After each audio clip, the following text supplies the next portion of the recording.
Sejam todos bem-vindos a mais uma videoaula da Igreja do Nazareno Viva. Hoje vamos estudar os sacramentos. E é muito importante que você fique ligado na nossa aula, porque para quem deseja uma vida espiritual madura e cheia de Deus, é necessário compreender o que as Sagradas Escrituras trazem ao nosso coração. O que é um sacramento? O sacramento é um ato sagrado que Jesus nos ordenou. E esse ato sagrado que ele nos ordena, ele é representado por alguns elementos que a Bíblia nos traz, como o pão, o vinho, que é o sacramento da ceia, e a água, que é o elemento do batismo. Esses elementos físicos do sacramento, do batismo e a ceia, eles expressam exteriormente, através do corpo e da comunidade cristã, o que Deus fez em nosso coração, através da redenção, a salvação.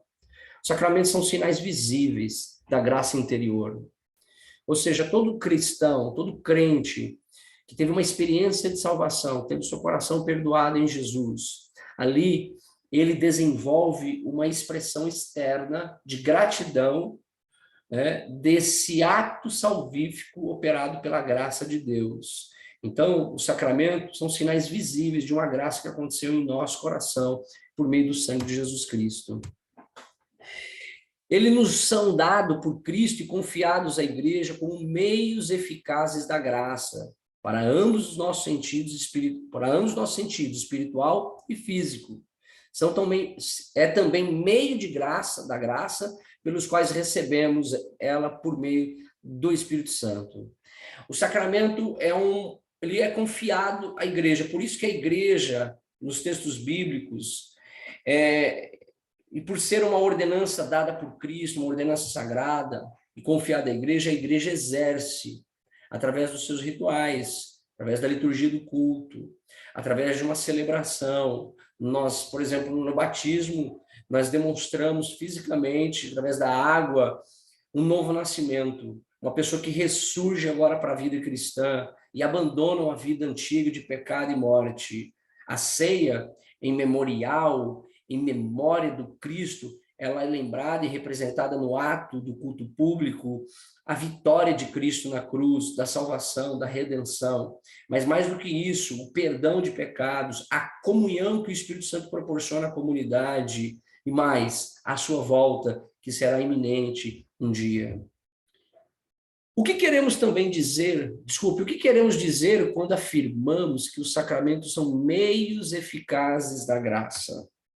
Os sacramentos permitem os crentes amadurecer na graça de Deus, o que entendemos como um favor imerecido e misericordioso de Deus para conosco. Então, quando a gente diz que sacramento é meio eficaz da graça, é a jornada, é o caminho eficaz, onde todos nós alcançamos esse favor imerecido que é dado por amor à igreja, ou melhor, às pessoas, aquela que crê em Jesus Cristo.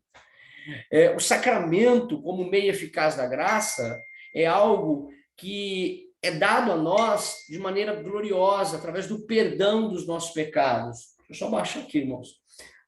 Pela graça, Deus perdoa os nossos pecados. Deus ilumina nossas mentes. Pela graça, e alcançamos essa graça por meio do sacramento, Deus impulsiona o nosso coração a buscá-lo.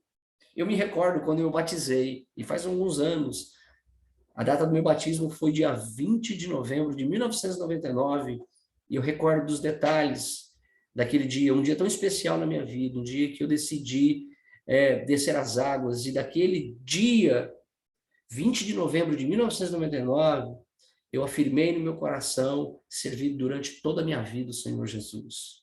Então, de lá até hoje, eu procuro impulsionar o meu coração e buscá-lo até que ele venha. Também, esse meio eficaz de alcançar a graça fortalece a nossa determinação para buscar a vontade de Deus. Nós precisamos buscar a cada dia a vontade de Deus. Esse é um meio que Deus construiu para nós. Quais são os sacramentos que a Igreja do Nazareno observa, então? Nós estamos falando da igreja de Cristo, mas e a igreja nazarena? A igreja nazarena observa os sacramentos do batismo, que está descrito na Bíblia, no livro de Mateus, capítulo 28 e 19. Ele fala que nós devemos ir por todo mundo, né, e batizar as pessoas em nome do Pai, do Filho e do Espírito Santo. Também em Atos, né, vai falar sobre isso. E o outro sacramento que a igreja nazarena observa, que também está na Bíblia, está em Lucas 22, 19 e 20, que é a ceia do Senhor, que também é descrita depois pelo apóstolo Paulo, no texto da primeira carta aos Coríntios, capítulo 11, a partir do versículo 23, nós utilizamos ali para falar da ceia do Senhor.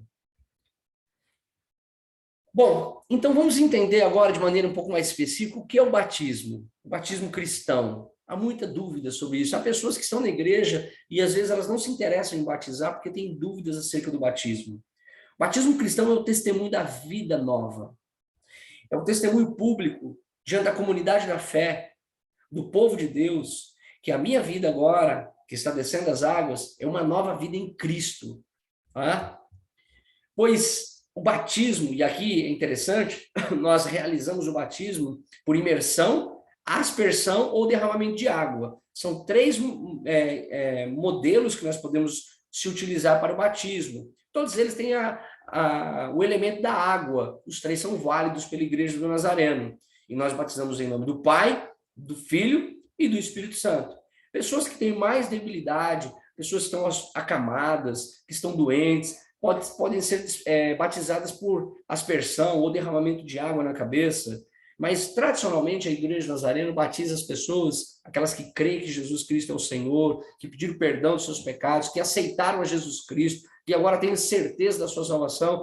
Essas pessoas são batizadas, geralmente, por imersão, ou seja, elas é o símbolo de sepultar e ressurgir. Eu estou sepultando, eu estou morrendo para esse mundo, por isso imerjo totalmente meu corpo pela água e sou levantado pela pessoa que está me batizando para uma nova vida em Jesus Cristo, ok? O batismo, ele identifica o crente com a morte com Cristo. Então, eu morri com Cristo, sendo sepultado com Cristo e agora ressurgindo com Cristo para uma nova pessoa. Esse é o grande desafio do batismo. Não é molhar o crente, não. É mostrar que ele morre para esse mundo com Cristo, ele é sepultado com Cristo, mas ele ressurge com Cristo. Por isso, vive agora uma novidade de vida. Pois o batismo, ele simboliza a purificação dos nossos pecados através da morte e da ressurreição. Eu morro para esse mundo e a partir de agora eu sou lavado por essa água do batismo, né, dos meus pecados. Agora, é lógico que a relação perfeita e bíblica da purificação dos pecados está no sacrifício de Jesus. Então, no batismo, eu me identifico com Cristo, porque eu creio que ele morreu pelos meus pecados e purificou-me de todos os meus pecados. E ali eu posso ter uma nova vida com Jesus. A obra do Espírito Santo, né, ela agora é gerada no meu coração através do novo nascimento, e o batismo nas águas, que representa essa purificação, transforma a minha vida, não no sentido místico, mas agora ele leva o cristão agora a viver uma novidade de vida, uma vida de crescimento espiritual. E aqui a gente poderia, por exemplo, falar de alguns textos bíblicos que fazem parte do artigo de fé número 12 da Igreja do Nazareno, onde nós alcançamos essa graça. Mais uma pergunta: quem pode receber o sacramento? Isso aqui é bastante comum as pessoas nos perguntarem. Será que eu estou pronto? Quem é que pode receber o batismo? Todas as pessoas que ainda não foram batizadas e que já colocaram a sua fé em Cristo como Salvador podem receber o batismo. Significa que todo aquele que teve contato com o Evangelho, ouviu o Evangelho, entendeu a palavra de Deus, se colocou à disposição pela fé, no sentido de crer que ele é pecador, estava condenado, debaixo da ira de Deus, e que agora aceita o perdão de pecado e é salvo em Jesus, ele está apto agora para receber o batismo. Portanto, quais são, então, os requisitos especiais para batizar os crentes? Crentes que professam a fé em Jesus. Você crê em Jesus? Qual é o requisito? O requisito é crer em Jesus. O requisito é ouvir o Evangelho, se posicionar de maneira intencional, pedir o perdão dos seus pecados. pedindo que o Espírito Santo venha morar no seu coração, e aqui para frente, viver uma nova vida em Cristo.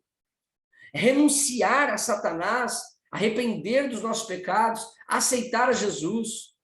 Toda a igreja compartilha a responsabilidade de nutrir e proteger a fé de todos que são batizados, seja adulto ou criança.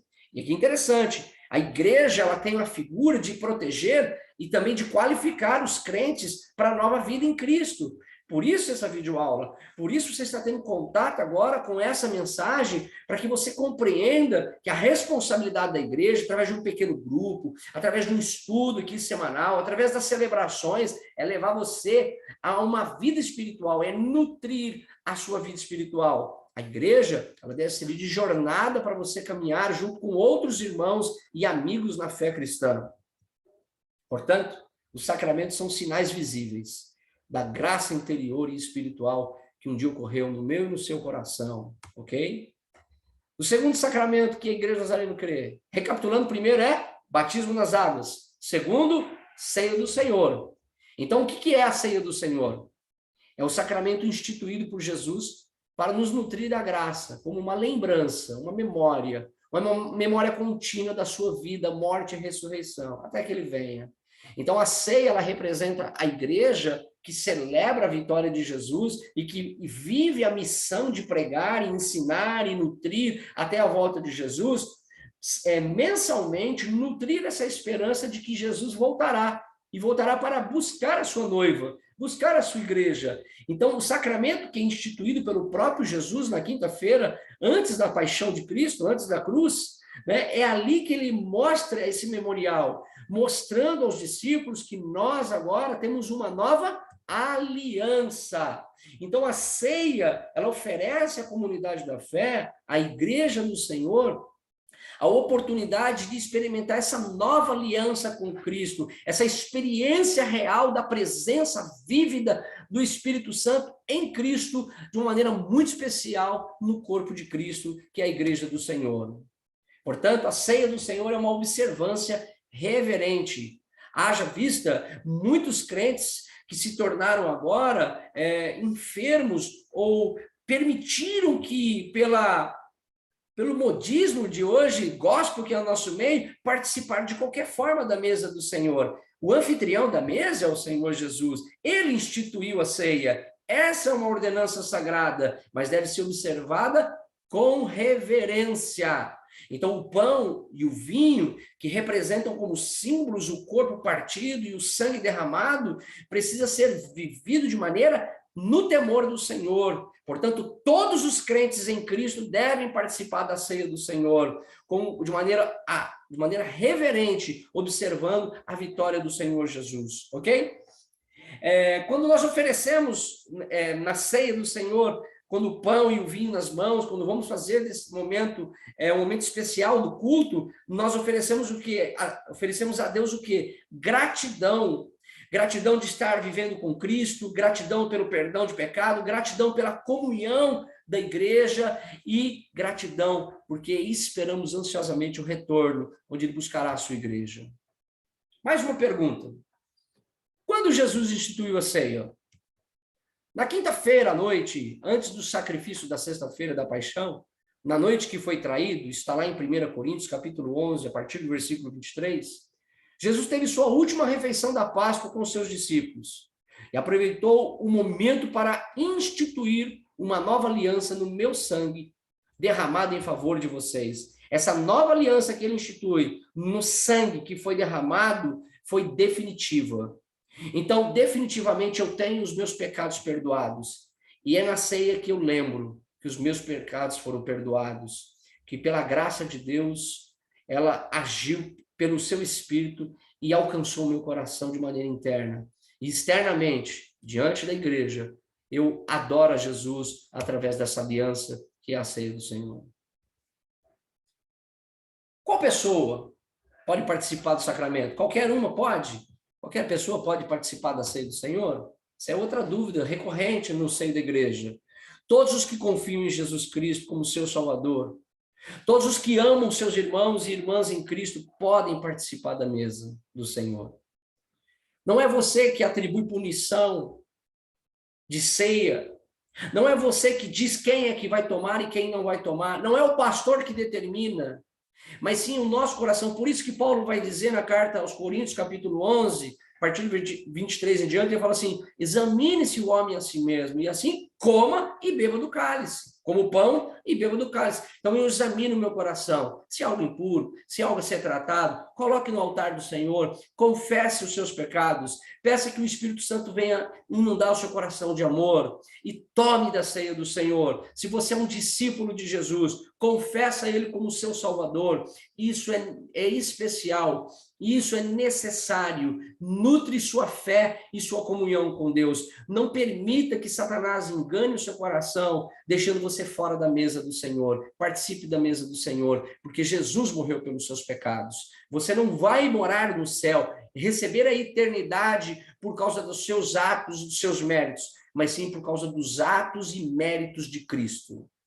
Portanto, a Igreja do Nazareno segue a tradição de John Wesley e acredita que a ceia do Senhor pode ser uma ordenança da conversão. Significa que nós entendemos que a conversão, ela é o início dessa nova vida com Cristo e tomamos ali da ceia do Senhor. Outra pergunta: qualquer pessoa pode participar do sacramento? Indivíduos podem vir a Cristo durante o ritual e receber os elementos como ato de adoração. E o primeiro ato de adoração é a ceia do Senhor. Alguém que se converte em uma reunião pública, num culto público e diz: eu posso participar? Sim, porque o requisito para participar é a fé em Jesus Cristo como seu Salvador. Talvez esse seja o principal ato de salvação e de adoração no momento da ceia, o perdão de pecado, onde ele participa da ceia do Senhor. Como um seguidor de Cristo se prepara para a ceia do Senhor? Isso é legal. Nós devemos nos preparar. É muito comum que nós, cristãos, às vezes entramos na vida no automático e perdemos algumas coisas que são muito importantes, como a reverência, o coração quebrantado, né? Aquela ansiedade de fazer parte da mesa do Senhor. Isso deve fazer parte da nossa história, da nossa vida cristã. Nós devemos preparar a ceia do Senhor, reafirmando a nossa completa confiança na morte sacrificial de Cristo. Nós confiamos que ele pagou definitivamente os nossos pecados. Confessamos a Deus os nossos pecados. E se ali nós pecamos, ali nós queremos viver ali diante do Senhor e afirmar: eu quero pedir perdão de todos os meus pecados.